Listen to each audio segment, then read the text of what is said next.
Hello, everybody. Welcome to Scholars Point. In previous lecture, we introduce the chapter Plant Growth and Mineral Nutrition. Okay, in this chapter, we will see now details of plant growth hormones or plant growth regulators. They are also called phytohormones. Also, there are 5 major groups of plant hormones. Among them, first is auxin, second gibberellins or gibberellins, then cytokinins, then ethylene, and last is abscisic acid. Okay. Here there is a comparative account of all these 5 hormones. यहाँ हम उनका comparative study करेंगे जिसकी वजह से NEET या फिर कोई भी कॉम्पिटिटिव एग्जाम के लिए हमें जो डिफ़िकल्टीज आती है वो नहीं आएंगी, क्योंकि ये पूरा टॉपिक एट ए ग्लांस आपकी एक नज़र में आप उन्हें स्टडी कर सकते हो, बिल्कुल कंपैरेटिव वे में, बिल्कुल। चलिए तो चलते हैं। यहाँ हम कुछ जनरल पॉइंट्स लिखे हैं हमने, examples, isolated by and movements. उसके बाद रोल्स फंक्शन शुरू हो जाएंगे, जैसे 1 2 3 4 5 6 7 8 रोल जो कंपैरेटिव है, फिर बाकी स्पेशल रोल है उनके। तो इस तरह से हम जो 5 हार्मोन्स है, ग्रुप्स है उनके, auxins, gibberellins, cytokinin, ethylene and abscisic acid, तो 1 बाय 1 हम उन्हें स्टडी करेंगे, लेकिन कंपैरेटिव वे से, 1 बाय 1 कैरेक्टर और रोल। हाँ, तो पहले ऑक्सिन्स के एग्जाम्पल्स क्या होते हैं ये हम लर्न करेंगे। Indole acetic acid, indole butyric acid, naphthalene acetic acid, two four dichlorophenoxy acetic acid, two four five trichlorophenoxy acetic acid, ये सब ऑक्सिन्स के एग्जाम्पल हुए। Out of these 5 examples, indole acetic acid is a natural auxin, while remaining indole butyric naphthalenic acetic acid 2,4-D, 2,4,5-T are synthetic. Okay, they are artificial. Then in gibberellins there are number of examples. Till date there are number of examples are there, but we just memorize 3: gibberellic acid 1, gibberellic acid 2, gibberellic acid 3. They are name given gibberellins. Why? They first of all found in fungus, Gibberellia fungus, and that is why the name given by the name of fungus Gibberellia. Then auxins to auxins. Auxein, it is a Latin Greek word which means to grow. They help in growth process. That is why they are called auxins. Auxein means to grow. Cytokinin, cyto cell, kinin stimulate करने वाला hormone, तो जो stimulate करता है either cell division या फिर growth के लिए, इसकी वजह से उन्हें साइटोकाइनिन कहा गया। तो kinetin, zeatin, coconut milk factor, these are some examples of cytokinins. Then the only gaseous hormone in plant is ethylene. Ethylene is a gaseous hydrocarbon and which form during the fruit ripening process और leaf senescence उस time में भी form होता है। तो ये ethylene gaseous hormone है जिसका नाम एक ही है, इथिलीन। और लास्ट वाला जो हार्मोन है तो उसे हम एब्सिसिक एसिड कहते हैं, ABA शॉर्ट फॉर्म में। ओके, तो चलिए इस तरह से हमने 5 हार्मोन्स के एग्जाम्पल्स देख लिए एट ए टाइम। तो जिन साइंटिस्ट ने उन्हें सबसे पहले आइसोलेट किया उनके बारे में भी हम यहाँ डिस्कस करेंगे।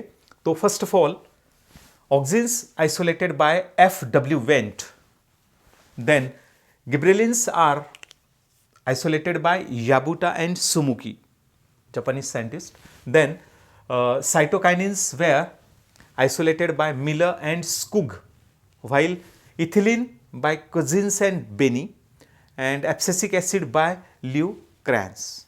Okay, in this way, these are the names which are concerned with isolation of these hormones, plant hormones. Then there are two types of movements of plant growth regulators, hormones inside the plant body.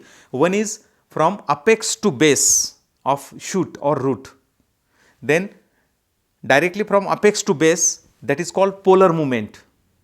And some are not like this, from apex to base, not like this. They are produced in leaf and they go upwardly, they downwardly or laterally. That is why such movements are called as non-polar movement. Polar movement, non-polar movement. Only auxins have a polar movement and remaining 4 hormones showing non-polar movement. Okay. Now we come to the point where we now discuss about the roles and functions of hormones, plant hormones. Okay. First role, function or specificity. That is, first of all, we will study about the synthesis site, means production site of the hormones, plant hormones.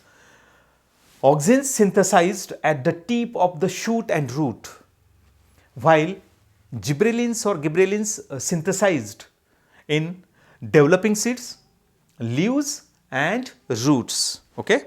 Then cytokinins are synthesized in young tip of shoot and root, means young shoot and young root tip, growing fruits, dividing cells and germinating seeds. आपको कभी कभी NEET में पूछा जाता है कि in germinating seed which hormone you observe abundantly, then cytokinin.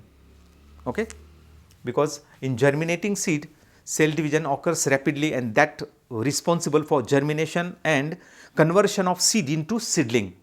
Okay, then ethylene is a ripening hormone which brings about degradation of chlorophyll as well as the starch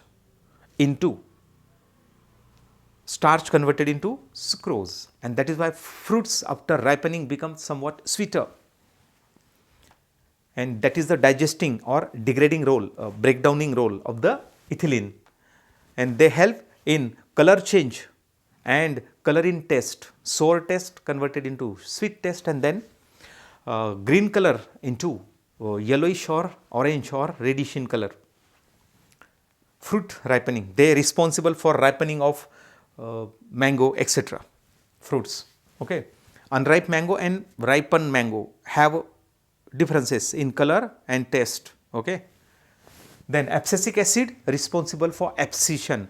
What is meant by abscission? Abscission means leaf fall. पेड़ से पत्ता जब नीचे गिरता है उसे हम पतझड़ बोलते हैं, है ना, पतझड़ सावन बराबर. तो पतझड़ यानी कि जो लीव्स होते हैं वो फॉल डाउन होते हैं, या फिर कभी कभी fruits and flowers also fall down होते हैं आफ्टर स्पेसिफिक पीरियड. अब सपोज मैंगो प्लांट के ऊपर अनराइपन mango converted into ripen mango, अब वो राइप हो गया है मैंगो, तो उसके बाद कुछ दिनों में अपने आप वो टूट के नीचे आ जाता है, तो उसे हम फ्रूट फॉल बोलते हैं. और लीव्स ग्रीन से येलो होते हैं और उसके बाद डिटैच होते हैं, क्योंकि लीफ का बेस और स्टेम इनके टिश्यू के अंदर एक एब्सिशन लेयर फॉर्म होता है जो उसे नीचे गिराने में मदद करता है, हेल्प करता है. तो ये हार्मोन एब्सिशन लेयर फॉर्म करता है और जिसकी वजह से स्टेम से या फिर शूट से लीफ फॉल डाउन हो जाते हैं या फिर फ्लावर या फिर फ्रूट. ओके, तो abscission includes leaf fall, fruit fall. तो ये leaf fall, fruit fall, flower fall करने वाला हार्मोन है, ये फ्रूट राइपनिंग वाला है इथिलीन. ओके, चलिए तो हम जाते हैं मेन इफेक्ट की तरफ. तो मेन इफेक्ट में क्या होता है, ऑक्सिन्स का मेन इफेक्ट क्या है, सेल इलोंगेशन. वाइल जिनमें सेल इलोंग होती है ऑक्सिन की वजह से, तो absorption of water and thereby increase in size of vacuole, and that is why as vacuole elongates cell also elongates. That is the result of auxin. Then gibberellin और gibberellin, जो stem के अंदर जो internode होते हैं, दो node के बीच में इंटरनोड होता है, उसे वो इलोंगेट करते हैं, जिसकी वजह से रैपिड स्टेम इलोंगेशन होता है. तो इलोंगेशन किसका, इंटरनोड का, इसकी वजह से स्टेम इलोंगेशन भी होगा. तो वो भी ग्रोथ में हेल्प करता है। ये हर जगह सेल डिवीजन इंड्यूस करता है और जिसकी वजह से जहाँ सेल डिवीजन होता है, जैसे शूट टिप रूट टिप में मेरिस्टेम होता है तो वहाँ सेल डिवीजन होता है, तो रूट और शूट की टिप जो रैपिड ग्रोथ करती है सेल डिवीजन की वजह से, ये डिवीजन करने वाला हार्मोन है, ये फ्रूट राइपनिंग हार्मोन है और एब्सिशन करता है, लेकिन ये सिंथेसाइज फ्रूट लीव्स और फ्लावर में ही होगा और ये मैच्योर लीव्स में होगा। ओके, तो नेक्स्ट इफेक्ट सीड डॉर्मेंसी। तो सीड डॉर्मेंसी क्या होती है? जब active growth of embryo inside the seed is suspended temporarily because of internal factors, that is called dormancy. और एक टर्म होती है जिसे हम क्यूसेंस कहते हैं, क्यूसेंस। तो इसमें क्या होता है? Active growth of embryo suspended due to external factors, लेकिन डॉर्मेंसी में due to internal factor growth suspend हो जाती है। ओके, तो ये जो हार्मोन्स है दो टाइप के हैं, एक ग्रोथ प्रमोटर होता है, दूसरा ग्रोथ इनहिबिटर होता है। तो एब्सिसिक एसिड ग्रोथ इनहिबिट करता है और डॉर्मेंसी प्रमोट करता है। तो डॉर्मेंसी का मतलब इनएक्टिवनेस मीन्स नो ग्रोथ। ओके, और जब डॉर्मेंसी ब्रेक होगी तो ग्रोथ कैरी ऑन होगी, जब डॉर्मेंसी मेंटेन होगी तो ग्रोथ सस्पेंड हो जाएगी, नॉट कैरिड आउट। ओके, तो समझिए, पहले 4 हार्मोन्स ज़्यादातर ग्रोथ इंड्यूस करते हैं। इथिलीन कहीं कहीं ग्रोथ इंड्यूस भी कर देता है, सप्रेस भी कर देता है, लेकिन इथिलीन प्योरली सप्रेसर है, ग्रोथ इनहिबिटर है, और बाकी 3 हार्मोन्स प्योरली ग्रोथ इंड्यूसर है। इथिलीन थोड़ा बीच वाला रोल है, कहीं कहीं ग्रोथ इंड्यूस भी कर देता है, लेकिन कहीं कहीं सप्रेस भी कर देता है कुछ केसेस में। ओके, तो हम जनरल कंसिडर करके चलेंगे। Auxins, gibberellins, cytokinins and ethylene, they break seed dormancy and promote growth, while abscisic acid induce seed dormancy and suspend growth and inhibit growth. ये ग्रोथ इनहिबिटर है, ये ग्रोथ प्रमोटर है। Okay, तो हम जाएंगे अभी नेक्स्ट 4th कैरेक्टर के ऊपर, रूट फॉर्मेशन। तो रूट फॉर्मेशन में कौन सा हार्मोन क्या रोल प्ले करता है? तो auxins promote root formation, while gibberellins have not major role, but cytokinins, if they are in abundant quantity singly, then they inhibit root formation, and ethylene and abscisic acid not having much major role. Okay, similarly shoot formation, 5th character, no effect, single, if it is in single quantity, singly located or produced, it has no effect over the shoot. Gibberellins have also no effect, but cytokinin promotes shoot formation. तो क्या learn किया हमने? Auxins root formation promote करता है, naturally भी और artificially भी। हम टिश्यू कल्चर में अगर प्लांट टिश्यूज न्यूट्रिएंट मीडियम के ऊपर इंट्रोड्यूस करेंगे, इनोकुलेट करेंगे, तब ऑक्सीजन अगर है उसमें सफिशिएंट क्वांटिटी में, तो रूट फॉर्मेशन होगा, जिसे हम बोलते हैं, रूट फॉर्मेशन की प्रोसेस प्रमोट होना, उसे हम बोलते हैं राइजोजेनेसिस, रूट फॉर्मेशन। तो साइटोकाइनिन न्यूट्रिएंट मीडियम के ऊपर जो सेल्स होती है, ऑक्सीजन रूट फॉर्मेशन प्रमोट करेगा, तो साइटोकाइनिन शूट फॉर्मेशन प्रमोट करेगा, तो उसे बोलते हैं कोलोजेनेसिस, यानी कि रूट फॉर्मेशन। तो ये रूट फॉर्मिंग हार्मोन है राइजोजेनिक, ये शूट फॉर्मिंग हार्मोन है कोलोजेनिक हार्मोन है साइटोकाइनिन। ओके, तो हम जाएंगे अभी इथिलीन की तरफ और एब्सिसिक एसिड, जो कुछ मेजर इफेक्ट नहीं है उनका शूट फॉर्मेशन और रूट फॉर्मेशन के ऊपर। ओके, तो चलिए अभी fruit formation naturally after fertilization ovary converted into fruit, as we know here auxins and gibberellins promote fruit formation. Auxins, gibberellins and cytokinins promote fruit formation, that is growth of fruit after fertilization, but they have no major role over natural fruit formation. major role नहीं है इनका, ज़्यादा major role है। और parthenocarpy का मतलब क्या? Fruit formation without fertilisation. Nature में फ्रूट फॉर्म होते हैं आफ्टर फर्टिलाइजेशन, लेकिन कुछ प्लांट ऐसे हैं जैसे बनाना, जिनमें फर्टिलाइजेशन नहीं होता और जिसकी वजह से वो फ्रूट फॉर्म नहीं करेंगे क्योंकि फर्टिलाइजेशन नहीं होगा, लेकिन फिर भी बनाना प्लांट में फ्रूट फॉर्मेशन होता है, तो वो पार्थिनोकार्पिक फ्रूट कहा जाता है। तो the process of formation of fruit without fertilisation, that is called parthenocarpy. Parthenogenesis अलग होता है, विदाउट फर्टिलाइजेशन ऑर्गेनिज्म फॉर्म होता है तो पार्थिनोजेनेसिस होता है, और विदाउट फर्टिलाइजेशन अगर फ्रूट फॉर्म होता है तो उसे पार्थिनोकार्पी कहते हैं। अभी ये पार्थिनोकार्पी हो गया। पार्थिनोस का मतलब without fertilisation, कार्पी means fruit formation. तो parthenocarpy promoted by auxins, gibberellins, parthenocarpy promoted by, induced by auxins and gibberellins only, not by cytokinins. No effect. Cytokinin, ethylene and abscisic acid not having major effect on parthenocarpy. लेकिन ऐसा होता है कि कुछ plant में कुछ hormone specially role perform कर जाते हैं।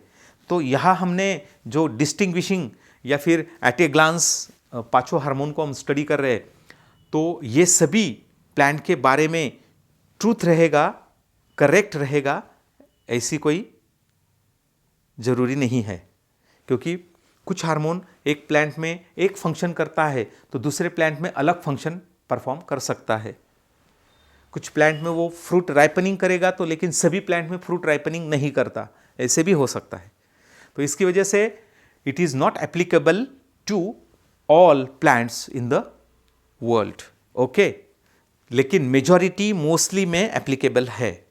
तो इसको कुछ ऑब्जेक्शंस रह सकते हैं, तो kindly note that thing, okay. कई बुक में आप कोई अलग फंक्शन देख लेंगे इनका, मैंने तो यहाँ बोला नहीं, लेकिन वो इक्का दुक्का रहेगा, तो वो मोस्टली नहीं है। इसलिए मैंने जो मेजॉरिटीली फंक्शन है प्लांट्स में वही कोट किए हैं यहाँ, इसकी वजह से उसके ऊपर कोई डाउट ना रहे, ओके। चलिए, तो लास्ट वाला जो कैरेक्टर है अपाइकल डोमिनेंस, तो ऑक्सिन्स अपाइकल डोमिनेंस इंड्यूस करते हैं। कैसे? जो प्लांट का अपाइकल बड होता है, तो ज़्यादातर हर प्लांट में अपाइकल बड जोर से अपनी ग्रोथ बताता है, रैपिड ग्रोथ करता है, और अपाइकल डोमिनेंस की वजह से प्लांट का जो मेन स्टेम होता है, शूट होता है, उसकी ग्रोथ लॉन्जिट्यूडिनली होती है और लैटरल बर्ड सप्रेस हो जाते हैं अपाइकल बर्ड की वजह से, क्योंकि वहाँ ऑक्सिन रिलीज होता है। ऑक्सिन लैटरल बर्ड्स को सप्रेस कर देगा, तो लैटरल बर्ड्स से लैटरल ब्रांचेज छोटी फॉर्म होगी और मेजर प्लांट रैपिडली ग्रो करेगा। इसका मतलब मेन एक्सिस बड़ा रहेगा और लैटरल ब्रांचेज छोटी रहेगी, या फिर डेवलप होगी ही नहीं। जैसे मोनोकॉट में तो लैटरल ब्रांचेस होती ही नहीं, तो वहाँ तो प्योरली 100% अपाइकल डोमिनेंस है। लेकिन कुछ प्लांट में मेन शूट ज़्यादा लंबा होता है और लैटरल ब्रांचेज छोटी होती है कंपैरेटिवली, तो वहाँ अपाइकल डोमिनेंस काम करता है कुछ हद तक।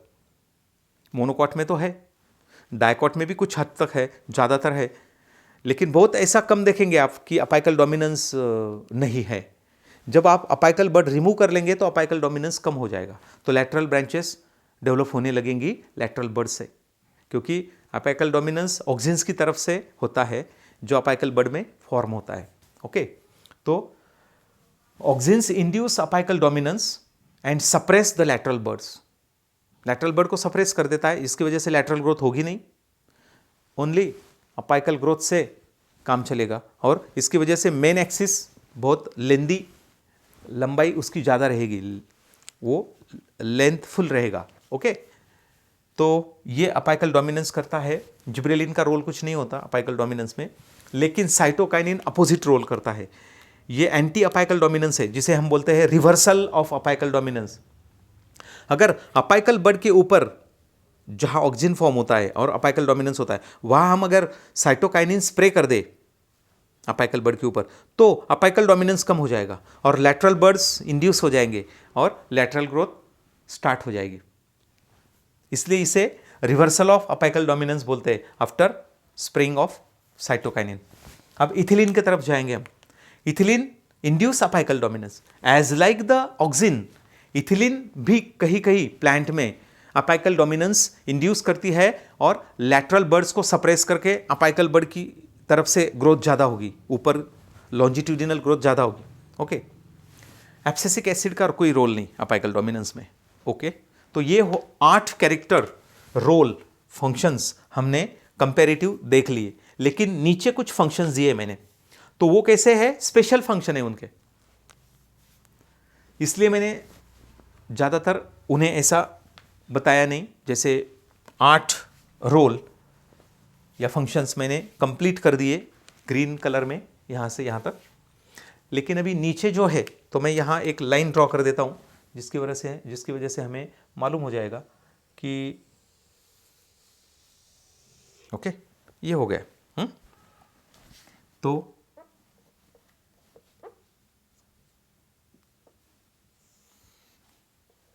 ओके, तो ये हो गए comparative features. Okay, comparative features हो गए अपने। अभी नीचे स्पेशल फीचर्स है इनके, स्पेशल रोल्स। तो पहला रोल जिब्रेलिन या गिब्रेलिन का देखेंगे हम, जिसमें genetically dwarf plant, for example cabbage, जो बोल्टिंग करता है और टॉल हो सकता है, क्योंकि कैबेज तो जेनेटिकल डॉर्फ प्लांट है ना, तो वो टॉल नहीं होता, क्योंकि हम कैबेज जब लेके आएंगे तो इतना ही रहता है, गोल गोल, है ना। अगर हम उसका लॉन्जिट्यूडिनल सेक्शन कर देंगे तो अंदर हमें मालूम पड़ता है कि उसका स्टेम है और उसके नोड्स बहुत कॉम्पैक्टली लोकेटेड है और हर नोड से लीव्स निकलते हैं जो उसे ऐसा स्फेरिकल बॉल लाइक अपीयरेंस देते हैं। तो वो डॉर्फ है, जेनेटिकली डॉर्फ प्लांट, जिसे हम रोजेट कहते हैं। क्या बोलते हैं? रोजेट। तो वो जिब्रेलिन अगर स्प्रे कर दिया तो इंटरनोडल इलोंगेशन होगा और जिसकी वजह से वो टॉल बन जाएगा।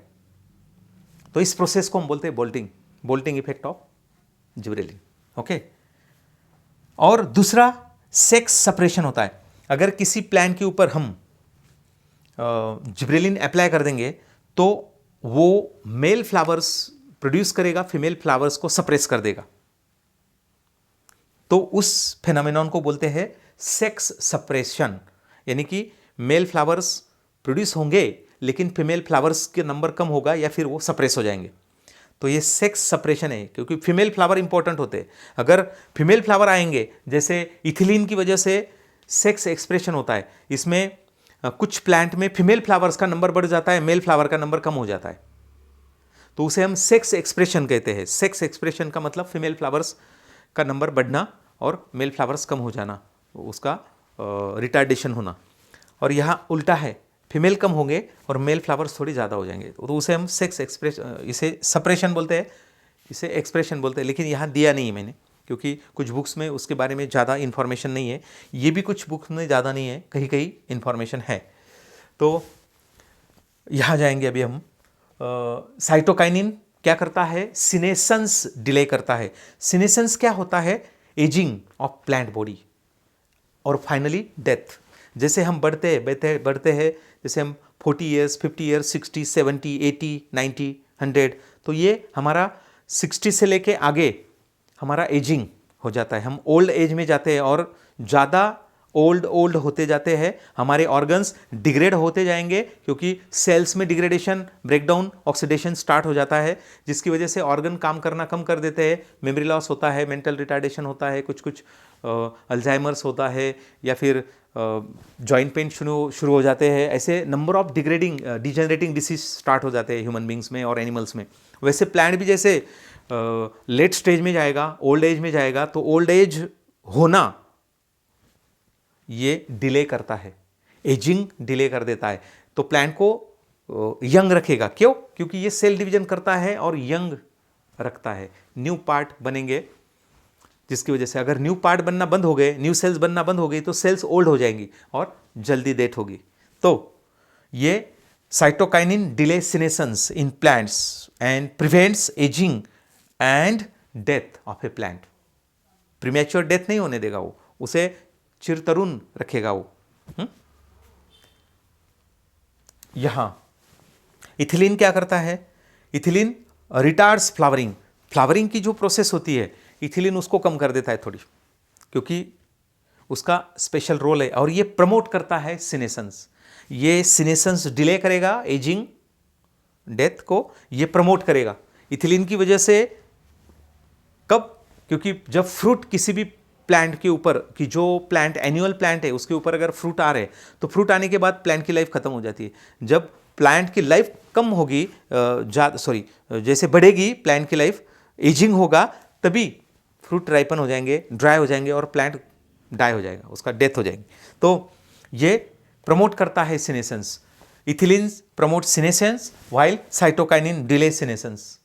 ओके, और उसके बाद रिटार्ड्स फ्लावरिंग लिखा है हमने, बराबर, दो जगह आ गया, कोई ज़रूरत नहीं थी उसकी, एक यहाँ भी है रिटार्ड फ्लावरिंग, और उसका एक रोल है, अलग रोल, वुंड हीलिंग।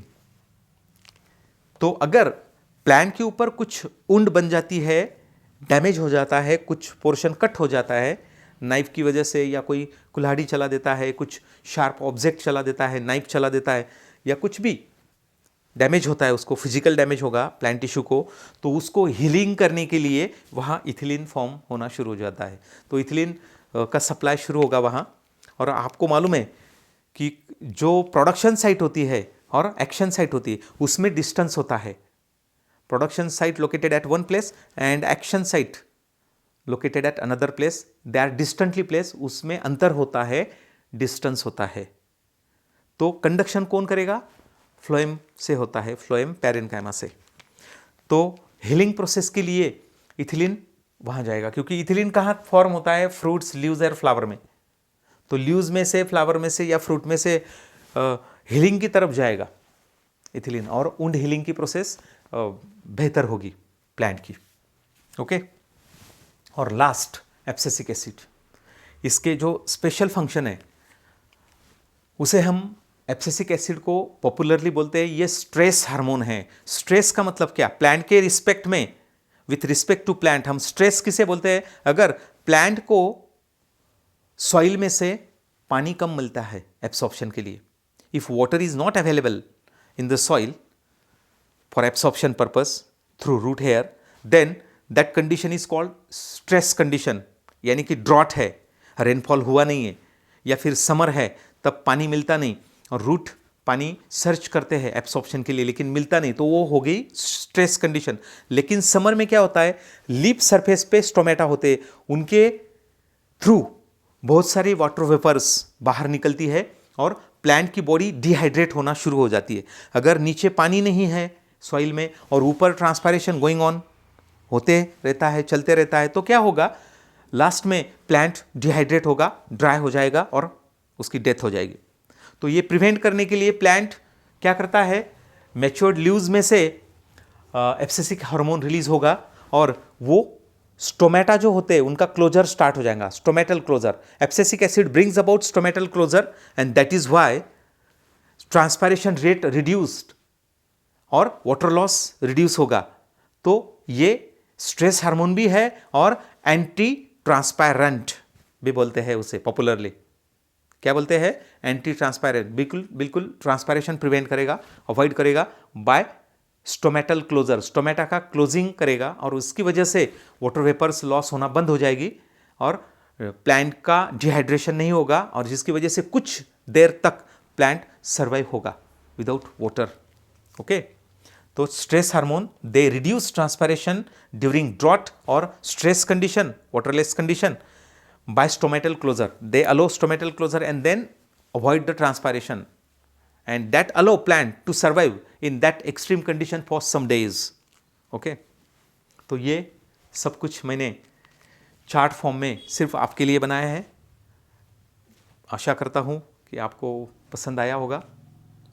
आप अगर आपको ये पसंद आया है तो ही लाइक करें, शेयर करें अपने दोस्तों को, और अगर चैनल सब्सक्राइब नहीं किया है तो जल्दी सब्सक्राइब कर दीजिए।